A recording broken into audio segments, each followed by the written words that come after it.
Hello, welcome to Popalong RC, the RC car channel dedicated to RC car racing. And here at Popalong RC, we are all about getting you guys into RC car racing. Now, today I am visiting my local club, which is MK Milton Keynes Radio Control Car Club. So I'm running my TT01 today, and I'm really looking forward to having a little bit of a play on the track. Unfortunately, though, I've discovered that my car's broken before I've even started. I've taken it out of the bag this morning. I didn't bring many spares with me today because it's just a club meet. I just want to have a little bit of fun this morning. And unfortunately, the car is broken. I have broken the chassis and one of the rear arms. I definitely haven't got a chassis. I might have some rear arms that I could change. But yeah, it's going to be an interesting day. I think what I'm going to do, I'm going to run the car as it is and just hope that I can get through the races without having any collisions. So I'm going to keep it super simple, don't push too hard, slow is fast, keep it clean, and hopefully we'll have some good racing on the track.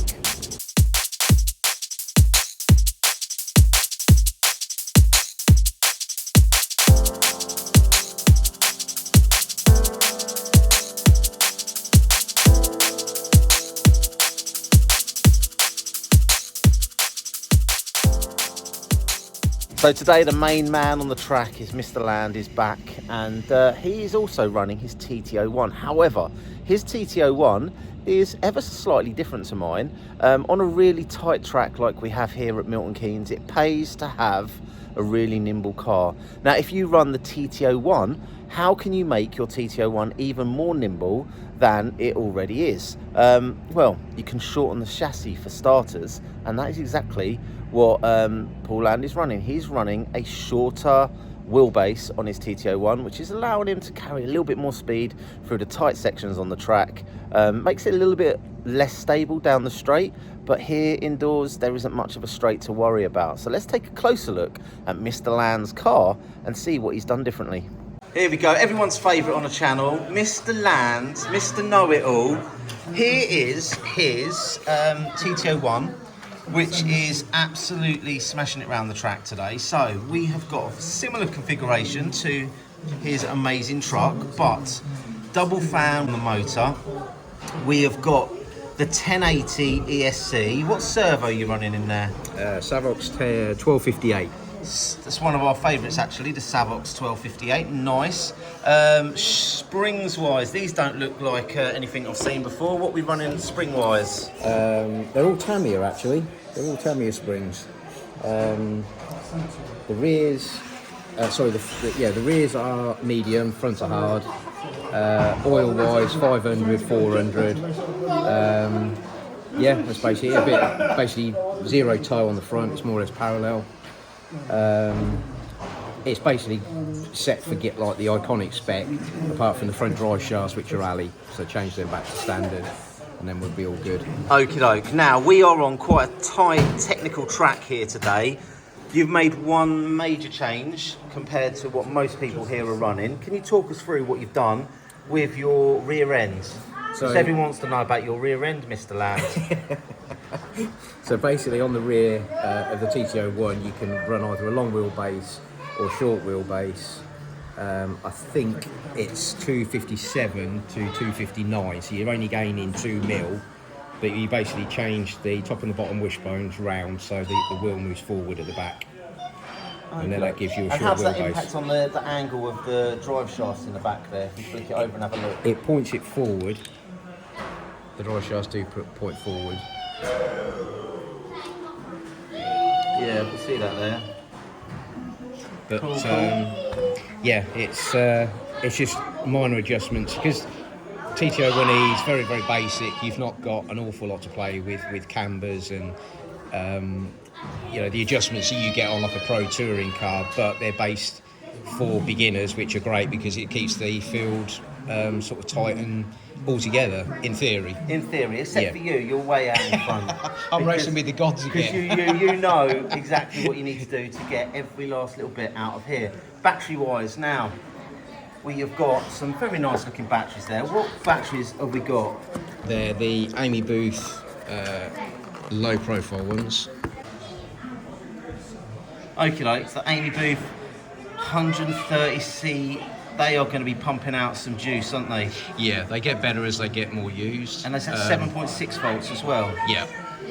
Mr. Land. So these are what I run in the buggies. So I've got now these I run in all my cars. In all your cars. So in order to fit those into a TT01, it's worth noting that you will need to Dremel out these wedges that you have all the way down here, because I run like stick packs. Obviously you've got your foam these block. that form to these normally run the stick casing like Tamiya batteries. But you can Dremel that out so you can then run the lipo shorties or long lipos. But you then buy these blocks which are like foam inserts, and you can play around with the positioning. Yeah, so you've got that battery thrown as far forward again just to help you turn in on the track. So another little lesson in bending.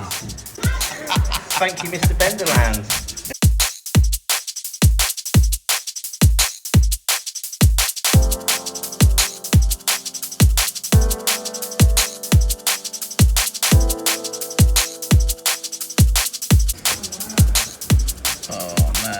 Hanging in there, that it's a little bit on the loose side.